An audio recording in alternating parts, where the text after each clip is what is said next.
The traditional Chinese character party consists of two radicals, advocate and black. Confucius said, "The superior man has friends but does not belong to a clique." In Chinese history, party or party member, which can also be interpreted as gang or gang member, carries a derogatory meaning. The Communist Party emerged, grew, and eventually seized power in contemporary China.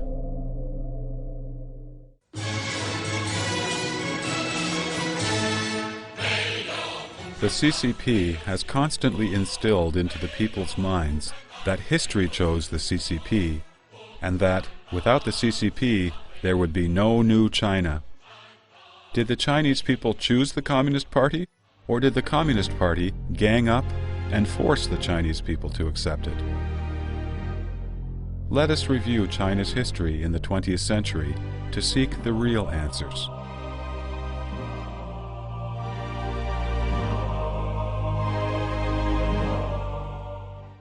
From the late Qing dynasty, China experienced tremendous external shocks and extensive attempts at internal reform. The entire Chinese society was in disarray. Discontented with the then reality, many people with lofty ideals wanted to save the country and its people, and looked for a solution.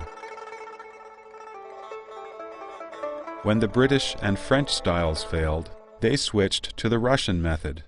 Like people who turned to any available doctor in times of illness, they did not hesitate to prescribe the most extreme remedy for the illness, in the hope that China would quickly become strong.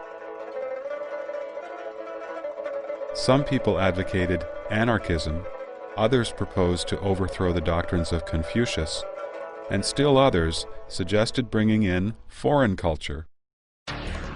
In 1918, the first Communist Party in the world was officially formed in Russia. In order to achieve the revolutionary goal of conquering the whole world, the Soviet Union established the Far Eastern Bureau in 1920. It then started to look for comrades in China. The idea of using violent revolution to seize political power, lifted from the theory of Marxism-Leninism, appealed to the anxious minds of the group of young people. Under such circumstances, communism, a completely foreign concept, was introduced into China. The founders of the CCP did not realize that the deity they had introduced from the Soviet Union was in reality an evil specter, and the remedy they sought for strengthening the nation was actually a deadly poison. It was not an easy task to introduce the foreign and evil specter into China, a country with a history of 5,000 years of civilization. The CCP deceived the populace and the intellectuals with the promise of the so-called communist utopia. The CCP inherited communism's denial of private ownership, imported Lenin's theory of violent revolution, and adopted the Industrial Revolution's destruction of belief. At the same time, the CCP inherited and further strengthened the worst parts of the Chinese monarchy. The Communist Party presented the fantasy of a communist paradise as the truth, and aroused people's enthusiasm to fight for it. Employing such an absolutely absurd idea, the CCP severed the connections between humanity and Earth and cut the lifeline that connects the Chinese people to their ancestors and national traditions. By summoning people to give their lives for communism, the CCP strengthened its ability to do harm. The communist movement was introduced to China as an experiment. The CCP's success in defeating other theories and eventually gaining control of the entire Chinese nation comes from its cruel, evil, and violent nature. The history of the CCP is a process of its accumulation of every kind of wickedness. In this process, the CCP has continuously perfected its 9 inherited traits: evil, deceit, incitement, fighting, robbery, unleashing the scum of society, espionage, elimination, and control. Responding to continuous crises, the CCP has consolidated and strengthened the means and extent to which these malignant characteristics have been playing out.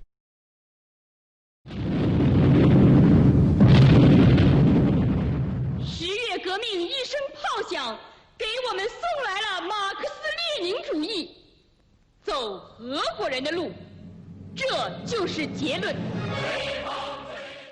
The CCP acknowledges that it is a religion imported from other countries. From ideology to experience, from organization to capital, everything is brought in from the Soviet Union. It carried out the imperialism of the Russian Red Army, following the Soviet Party on everything. From the beginning, the CCP was a traitorous party. In July 1921, the CCP was officially formed. As the China branch of the Comintern, the CCP began to receive funding from the Comintern, beginning in October 1921. According to statistics available from declassified party documents, during the period from 1924 to 1927, the contribution from the Comintern averaged around 20,000 yuan per month. At the Second National Congress of the CCP in July 1922, there were only 195 CCP members across all of China. The Comintern criticized the CCP for not working diligently. Based on the All-Russian Communist Party's experience, it ordered the CCP to join the KMT. The CCP made itself bigger and more powerful through the KMT and won people's hearts through participating in the National Revolution movement. With the support of the Soviet Union, the CCP wantonly seized political power within the KMT during the alliance. Among the KMT ministers, CCP member Tan Pingshan became the minister of the Central Personnel Department. Mao Zedong assumed the position of acting minister of the Propaganda Department. Zhou Enlai held the position of director of the political department of the Huangpu Military Academy. Lin Zuhan was the minister of rural affairs. Many communists served as KMT party representatives at various levels of the National Revolutionary Army. The number of the CCP members increased dramatically from 420 in 1923 to 30,000 by 1928. The CCP members who joined the KMT did not obey the KMT rules. They publicly aired their views, attacking the KMT. They breached their promises and organized and expanded an underground CCP within the KMT. In January 1925, when the CCP only had 994 members, it had already raised the question of who would have leadership in China. Had Sun Yat-sen not died, he, instead of Chiang Kai-shek, would have been the target of the CCP in its quest for power. Human nature universally repels violence. Violence makes people insane, ruthless, and tyrannical. Marxist-Leninist violent revolution and dictatorship of the proletariat promote power politics and proletarian domination. Proletarians use violent struggles to seize political power. The Communist Manifesto clearly declared that their ends could be attained only by the forcible overthrow of all existing social conditions. That is, to use violent revolution to destroy the old state apparatus and to establish a dictatorship of the proletariat. This is the root of evil in Marxism and Leninism. Evil is the main character trait that the Marxist-Leninist spectre passed on to the CCP. It is the root of all evils.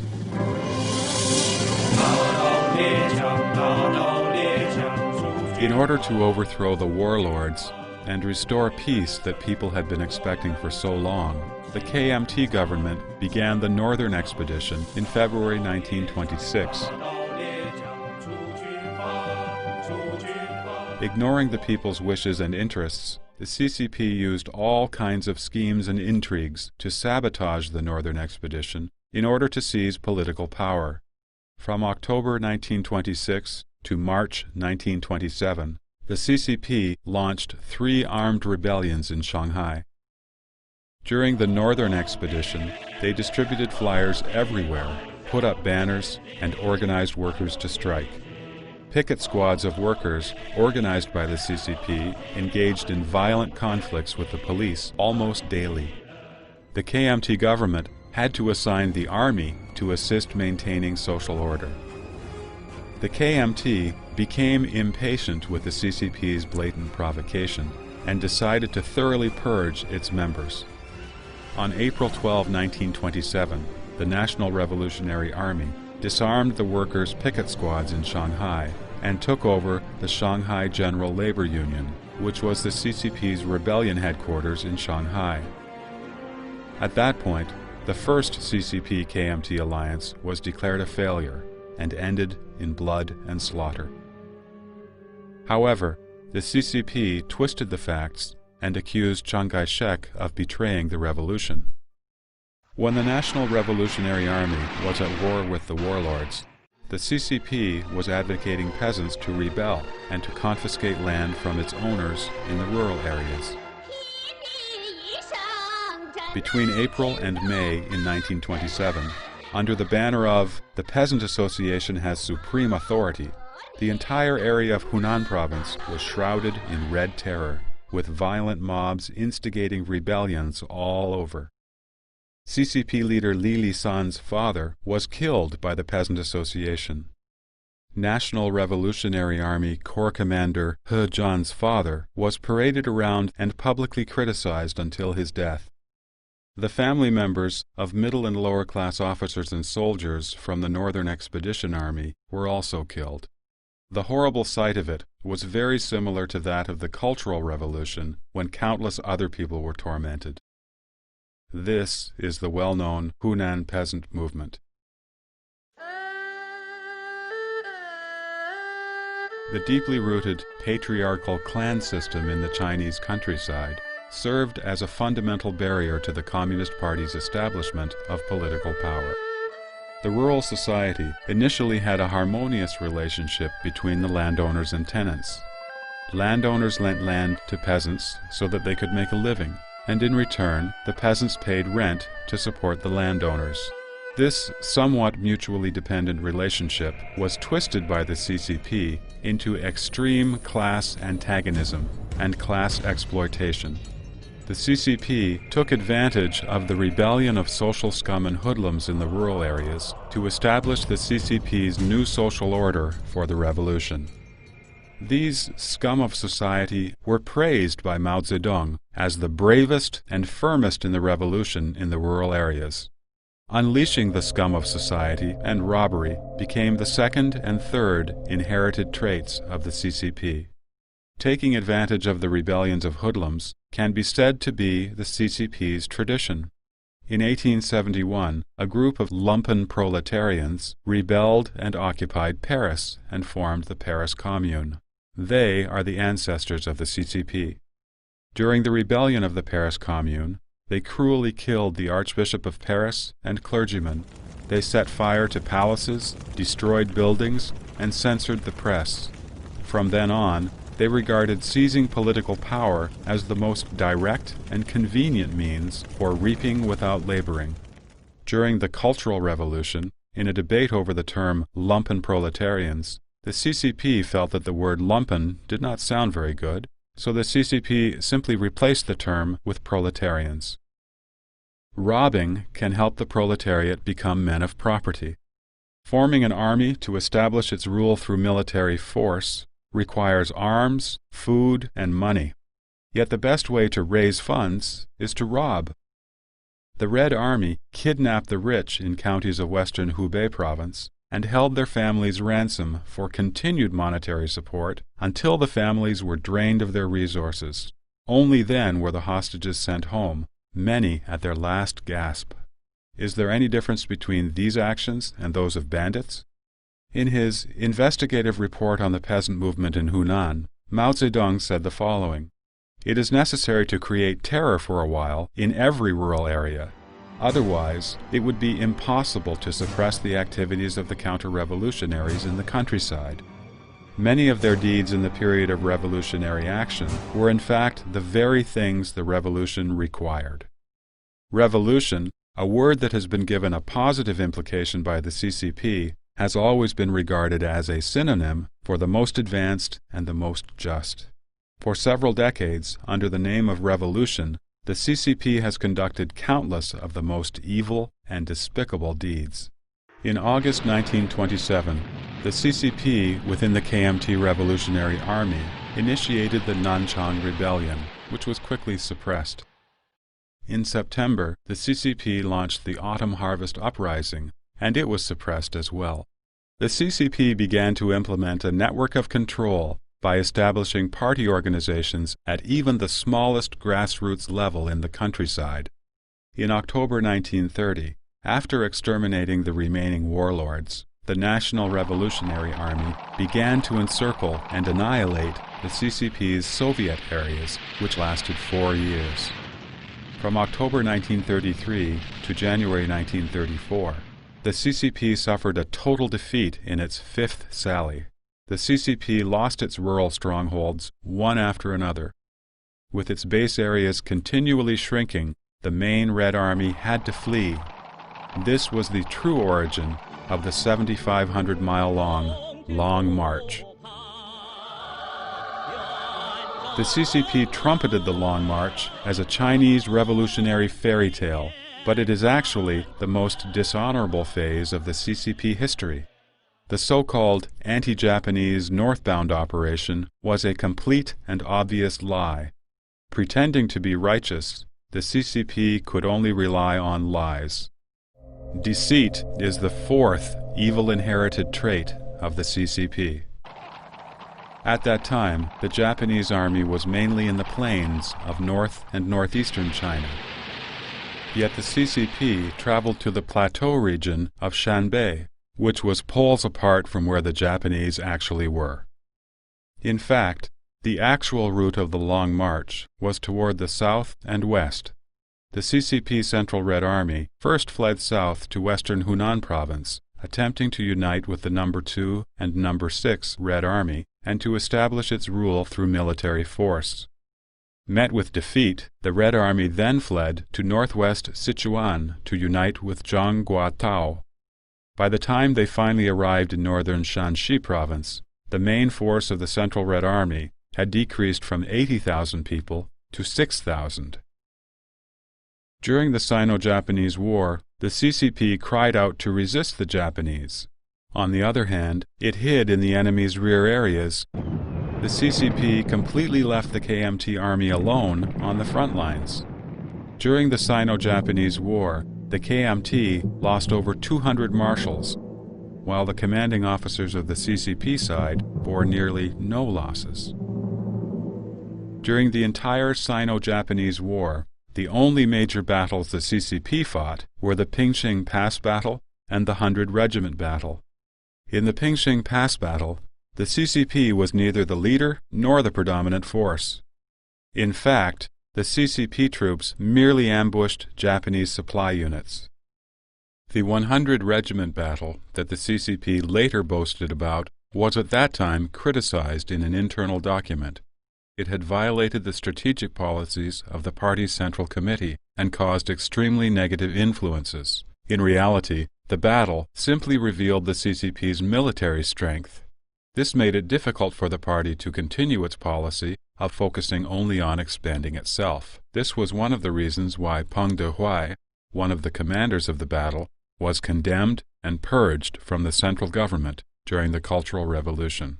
Although the CCP claimed to be anti-Japanese to win people's hearts, in reality, the CCP fought shoulder to shoulder with Japanese invaders to defeat the KMT.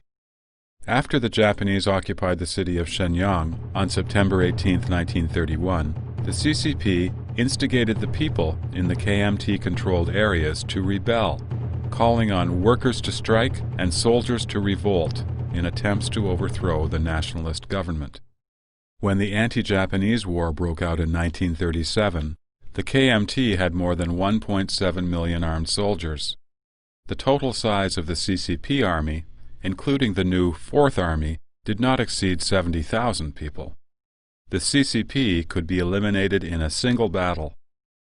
Therefore, during its cooperation with the KMT, the CCP gave priority to the struggle for political power. While the KMT was busy fighting the Japanese, the CCP took advantage of it for themselves.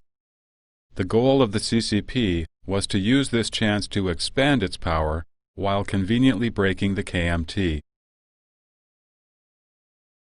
On January 24, 1961, Mao Zedong said, when he met with a Japanese government official, "It is because the Japanese army took half of China that caused the Chinese people to understand, to take up arms and fight, and establish many anti-Japanese resistance bases. It created the conditions for victory in the so-called War of Liberation. So the Japanese warlords and monopolistic capitalists have done a good deed. If I had to thank someone, I'd thank the Japanese warlords." No wonder the historians of the CCP say the 8-year anti-Japanese war established the fundamentals for the victory of the Liberation War. Espionage is the fifth inherited trait of the CCP. Infiltration, sowing dissent, and disintegration and replacement are the unique methods it used to incite rebellion and seize power. The Xi'an incident is a typical example. In December 1936, Zhang Shiliang and Yang Hucheng, two KMT generals, kidnapped Chiang Kai-shek, the leader of the KMT, in Xi'an. The Xi'an incident helped the CCP escape from the crisis of its own elimination, and also gave the CCP the opportunity to latch onto the KMT government for a second time. According to CCP textbooks, the Xi'an incident was a military coup initiated by Jiang and Yang, forcing Chiang Kai-shek to fight against the Japanese. As a matter of fact, this coup was directly instigated by the CCP. Before the Xi'an incident, many CCP members had already gathered around Yang Hucheng and Zhang Shiliang. Among those working at Yang Hucheng's side, his own wife, Xu Baozhen, was a CCP member and worked in Yang's political department of the army. Xu married Yang Hucheng in January 1928 with the approval of the CCP. CCP member Wang Bingnan was an honored guest in Yang's home at the time. Wang was sent by the Comintern to persuade Yang to detain Chiang Kai-shek. The CCP members around Yang and Zhang directly instigated the coup. At the beginning of the Xi'an incident, the leaders of the CCP wanted to kill Chiang Kai-shek. In order to pin down the Japanese and prevent them from attacking the Soviet Union, Stalin personally wrote to the Central Committee of the CCP asking them not to kill Chiang Kai-shek. The CCP could not destroy the KMT, so the CCP changed its tone. The CCP forced Chiang Kai-shek to accept so-called cooperation a second time, in the name of joint resistance against the army of the Japanese. The Red Army was soon turned into the 8th Root Army, and the nationalist government paid its soldiers and supplied their provisions. The CCP first was like the bad guy, pointing the gun at Chiang Kai-shek, but then turned around and acted like the good guy. One must admire the CCP's unmatched skills of deception. During the 3 years of civil war, the CCP managed to plant a secret agent that Chiang Kai-shek ended up keeping in close confidence. Liu Fei, an undercover agent for the CCP, was the Deputy Minister of Defense. He was in charge of dispatching the KMT army. Before the KMT army found out about their next assignments, the information had already reached the headquarters of the CCP.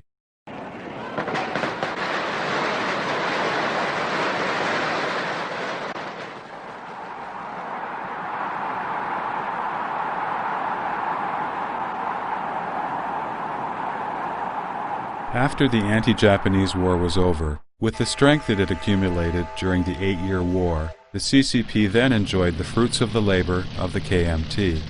The CCP selfishly launched the so-called War of Liberation to overthrow the KMT government, bringing the disaster of war to the people of China once again after they had just finished 8 years of war. In 1947 and 1948, the CCP signed the Harbin Agreement and the Moscow Agreement with the Soviet Union. The CCP surrendered national rights and interests and gave away resources from the Northeast in exchange for the Soviet Union's full support in foreign relations and military affairs. According to these agreements, The CCP promised the Soviet Union special transportation privileges in China's northeast, provided the Soviet Union with products from the northeast, such as cotton and soybeans, and military supplies in exchange for advanced weapons. The CCP granted them preferential mining rights in China, allowed them to station armies in the northeast and Xinjiang, and permitted them to set up the Far East Intelligence Bureau in China. If war broke out in Europe, the CCP would send an expeditionary army of 100,000 plus 2 million laborers to support the Soviet Union. In addition, the CCP promised to merge some special regions in Liaoning province into North Korea, if necessary. The resources and capital the CCP used in the Civil War were accumulated by not putting up resistance against the Japanese, as well as by selling out China's national rights and interests. Its coming to power was also at the expense of countless civilian lives.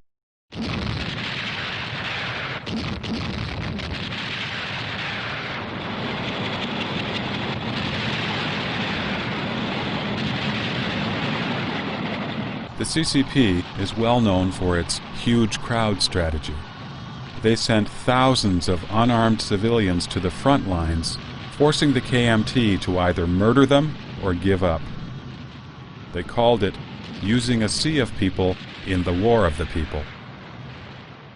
When besieging the city of Changchun in 1948, in order to exhaust the food supply in the city, the People's Liberation Army was ordered to forbid the people from leaving the city. As a result, during the 2 months of siege, nearly 200,000 died of hunger or froze to death in the city. After the battle was over, the CCP, without a tinge of shame, proudly proclaimed that they had liberated Changchun without firing a single shot. Using ways like this, the CCP used harsh violence and deception, sinister and ruthless methods, successfully chased the KMT away from the mainland. The Communist Manifesto relates the Communist Party's historical and philosophical basis to class conflict and struggle. The proletariat broke free from traditional morals and social relations for the sake of seizing power. Communist philosophy promotes fighting. Struggle relies on hatred. Where hatred does not exist, it can be incited and created. Incitement and fighting are the 6th and 7th inherited traits of the CCP.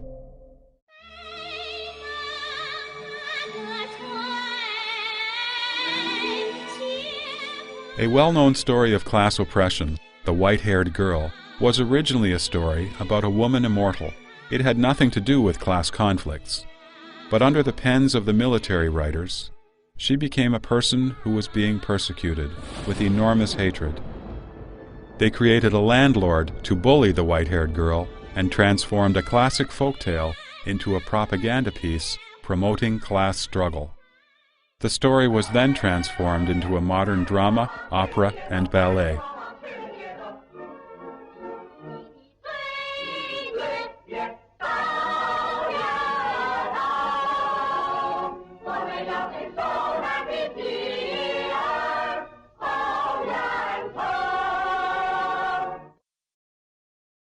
Inciting the masses to struggle against each other is a classic trick of the CCP. That is where the formula for class division comes from, making 95% of the population struggle against the remaining 5%.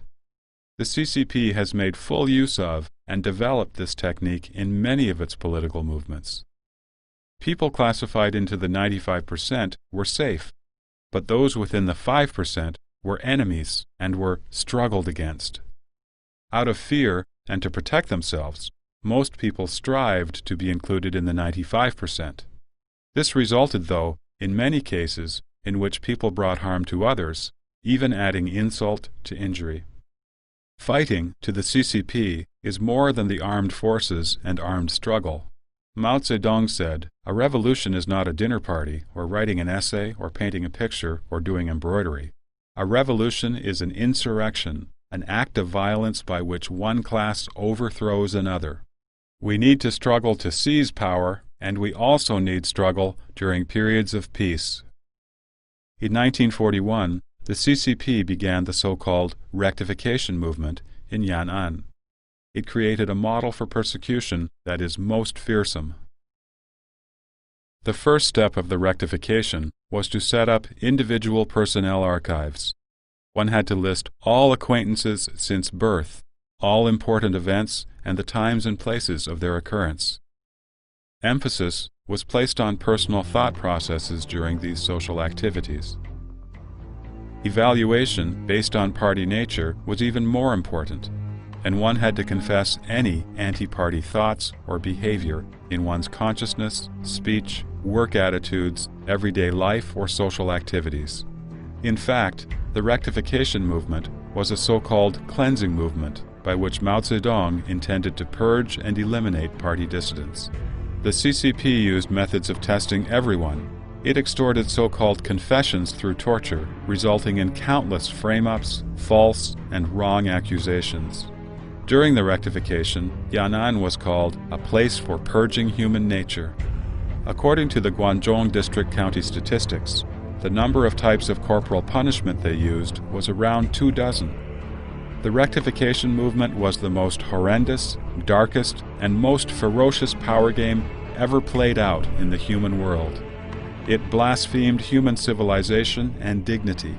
It distorted human nature and conscience. Under anxiety and fear, people abandoned honor and self-respect. Under intimidation and torture, people betrayed their conscience and friendship. According to a report in the CCP-controlled Liberation Daily newspaper, in Shuishe County, 160 people were said to have repented, more than 280 were said to have confessed, and 190 people were exposed. Even teenage children went up to the stage and confessed that they were spies. In order to protect one's own life, the people stopped expressing their own opinions and began to simply recite quotations from party leaders instead. The rectification movement in Yan'an has since become the template for CCP's political movements. Since its early stages, the CCP has continuously built up its comprehensive theoretical system of genocide. It is composed of the CCP's theories on class, revolution, struggle, violence, dictatorship, political movements, political parties, and more. Elimination is the CCP's 8th inherited trait. The CCP has also done other things with absolute cruelty, similar to the rectification movement in Yan'an. It deprived landlords and capitalists of their property, exterminated the landlord and rich peasant classes, destroyed rank and order in the countryside, kidnapped and extorted the wealthier people, brainwashed war prisoners, and even claimed to reform industrialists and capitalists. It infiltrated and disintegrated the KMT, and it split from the Communist International and betrayed it. It has even threatened its own members with coercion. Everything the CCP did was hard line. Everything mentioned above was based on the CCP theory of genocide. The essential expression of the CCP genocide is the extermination of conscience and independent thought. If Hitler was said to have exterminated the flesh body of human beings, then the CCP not only wants to exterminate the flesh body, but even more so, wants to exterminate the human mind and spirit. Each and every political movement has been to reform the people's mind and brainwash the human spirit. Genocide serves the fundamental interests of the CCP. Under this reign of terror, the CCP will not only eliminate you if you are against it, but it may also destroy you even if you are for it. It will eliminate whomever it deems should be eliminated. Consequently, everyone lives in the shadow of terror, and everyone fears the CCP. All of the CCP's inherited traits and means aim to achieve one single goal: control. To control is the CCP's 9th inherited trait.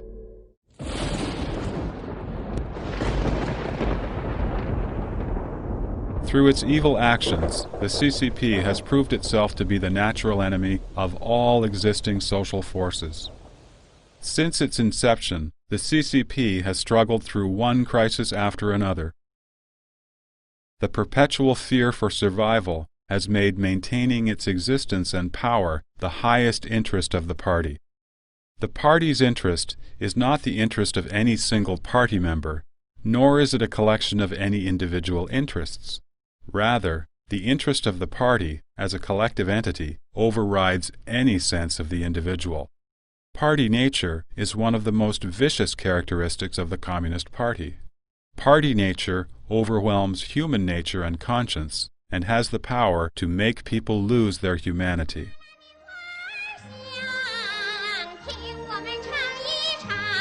The beautiful melody of this folk song from northern Shanxi province is a familiar tune to people's ears. Yet the scent rising from this flower basket is not that of any grain or cotton flowers, but rather of the opium poppy. The scent, indeed, was opium, and Mao Zedong named it the revolutionary opium. In 1942, in order to build up its financial resources for a civil war, a mass production movement was launched in Yan'an. The Central Political Bureau of the CCP established an opium production committee led by Ren Bushi, one of the early leaders of the CCP. They, along with the Japanese, sold opium to regions controlled by the KMT, poisoning their own countrymen. In the Vladimirov Diaries, Peter Vladimirov, a representative of the Comintern and a reporter from the TASS news agency, based in Yan'an, recorded a statement made by Dong Fa, a member of the Central Political Bureau of the CCP. He said, "In the past, we sent out one truckload of food after another, and we came back with only a small bag of money. Now, we send out small bags of opium to KMT territories, and we actually bring back big bags of money, one after another. We can use the money to buy guns, cannons, and bullets to fight the KMT." At the 100th anniversary of the birth of Ren, the director of the Opium Production Committee, his party nature was highly praised by the CCP, claiming him to possess superior character, a firm belief in communism, and unlimited loyalty to the cause of the party. He was a model party member. Upon gaining power, the CCP expanded its party nature even further. It successfully launched a campaign of mind control to mold new party tools and screws, such as Lei Feng. These protocols demanded the Chinese people to willingly comply, obey, and cooperate for the benefit of the party. Under CCP rule, everything is done for the interest of the party. Nothing is done for the people, because the party interest overrules everything. When it comes to the party's interest, there is no right from wrong, no good from evil, no justice. The CCP uses party nature to control the entire party and subsequently the rest of society. Clothed in the name of the nation, party nature has been forced upon the people as a set of proper thoughts, a range of stereotypical behaviors, and a regulatory system. From the party leader to the ordinary people, not one person was left out. After several decades of brainwashing, the party nature way of thinking has become inherent in the Chinese people. They became self-restrained, self-compliant, and self-disciplined. The CCP is as hard as steel. It has discipline as solid as iron and has unified intentions. All party members are made of special materials, and the actions of all Chinese people must be in unity. The CCP has a life of its own, with its own independent body. The party runs the officials. It's not the officials running the party. In fact, a majority of the highest party officials, the general secretaries, have, in the end, been labeled anti-communist. The founder of the CCP, Chen Duxu, was an intellectual and a leader of the May 4th student movement in 1919. He showed himself not a fan of violence and warned the CCP members that if they attempted to convert the KMT to communist ideologies, or had too much interest in power, that would certainly lead to strained relationships. While being one of the most active in the May 4th generation, Chen was also tolerant. However, he was the first to be labeled a right-wing opportunist. Another CCP leader, Chu Zhubai, believed that the CCP members should engage in battles and fighting, organize rebellions, overthrow authorities, and use extreme means to return the Chinese society to its normal functioning. However, he said before his death, "I left your movement a long time ago. History played a trick, bringing me, an intellectual, onto the political stage of revolution, and keeping me there for many years. In the end, though, I still could not overcome my own notions of gentry. I cannot become a warrior of the proletariat class after all." The CCP leader Wang Ming, at the advice of the Comintern, argued for unity with the KMT in the war against the Japanese, instead of expanding the CCP base. At the CCP meetings, Mao Zedong and Zhang Wentian could not reveal the truth of their situation. According to the limited military strength of the Red Army, they would not be able to hold back even a single division of the Japanese by themselves. Mao Zedong was forced to remain silent at the meetings. Later, however, Wang Ming was ousted, first for a left-wing deviation and then branded an opportunist of the right-wing ideology. Hu Yaobang, another party secretary, won back support for the CCP from the Chinese people by bringing justice to many innocent victims who had been criminalized during the Cultural Revolution. Still, he was kicked out. Zhao Ziyang wanted to help the CCP in furthering reform, yet his actions brought him dire consequences. So what could each new leader of the CCP accomplish? To truly reform the CCP would imply its death. There is a certain limit, then, on what even the CCP members can do to transform the CCP system. So there is no chance for any true reformation of the CCP to succeed. Many party leaders ended their political lives in tragedy, yet the CCP has survived. In many instances, when the CCP was at its most evil, the highest officials failed in their positions. This was because their extent of evil did not meet the requirements of the party. Only the most evil would meet its requirements.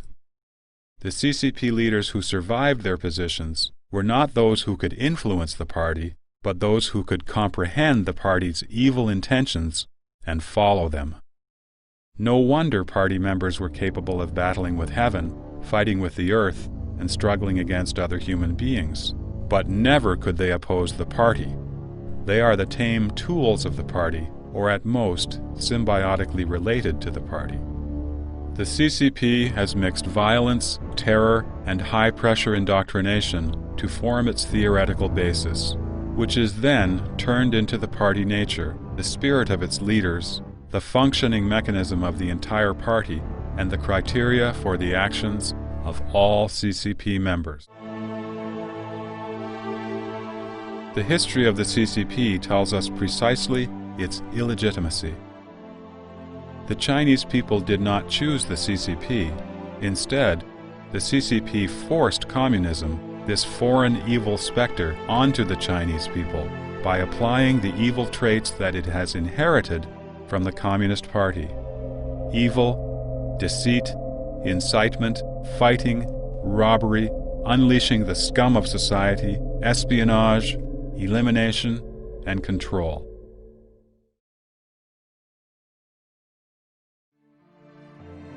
When the Communist Party needed workers, it named them the leading class and pioneers of the proletarian revolution.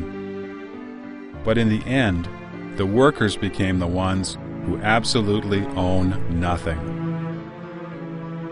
When the Communist Party needed farmers, it praised them, saying, "Without the poor farmers there would be no revolution." It promised land to the tiller.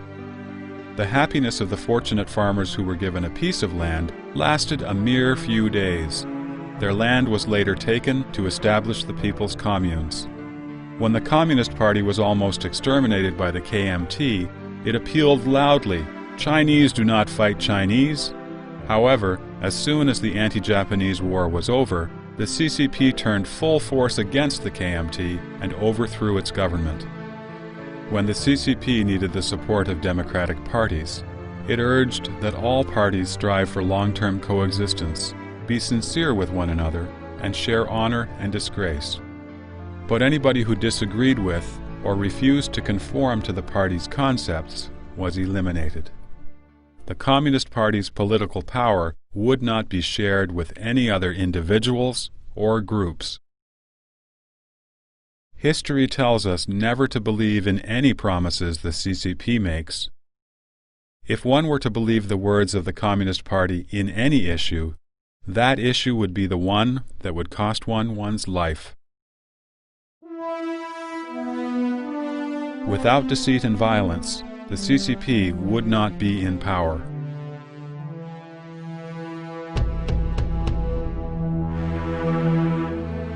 For the past several decades, the CCP has brought ceaseless disasters and endless miseries upon the Chinese people.